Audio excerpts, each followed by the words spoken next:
Peggy 18.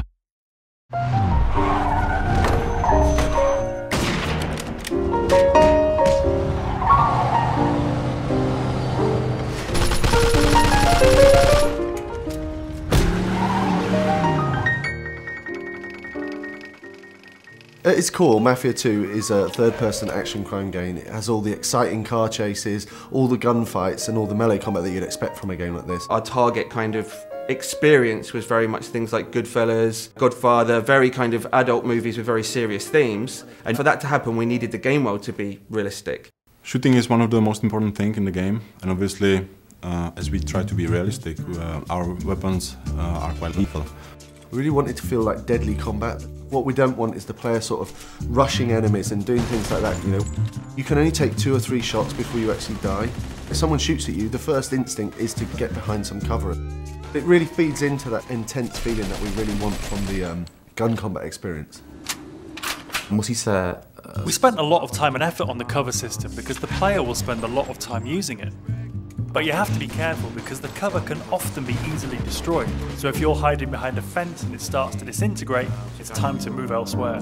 This destructibility was a big thing for us. We wanted to fill the whole city with a massive number of destructible objects, so the player felt that they could pretty much destroy anything.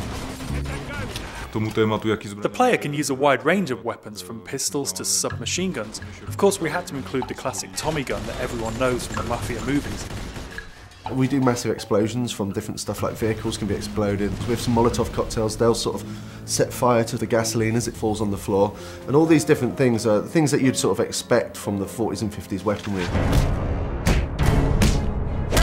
Melee combat in the game is a really sort of visceral experience. We wanted it to feel really brutal. So it's a very simple system. Using 2 buttons, you perform these either hard punches or light punches. And then using a combination of these, you perform these finishing moves. And the coolest thing is these finishing moves are sort of context sensitive as to where you are in the world. So if you're stood near the hood of a car, then the player might punch a guy and then sort of smash his head against the hood of the car, which is a really cool thing.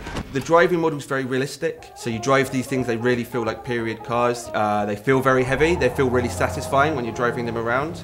Once you get familiar with the controls, there's a real skill to doing the handbrake turns, the donuts and the skids in the street. The inspiration for these has been the cars and the car chases that you see in gangster movies. So if you visualise a gangster movie chase, you know, the cars screeching around the corner with the smoke coming off the tyres, guys shooting out of the windows with Tommy guns, this is very much one of the key goals for the driving experience. We've got like a few features in the game which allow the player to sort of like personalise their vehicle. In the body shops you can customise the car a fair deal.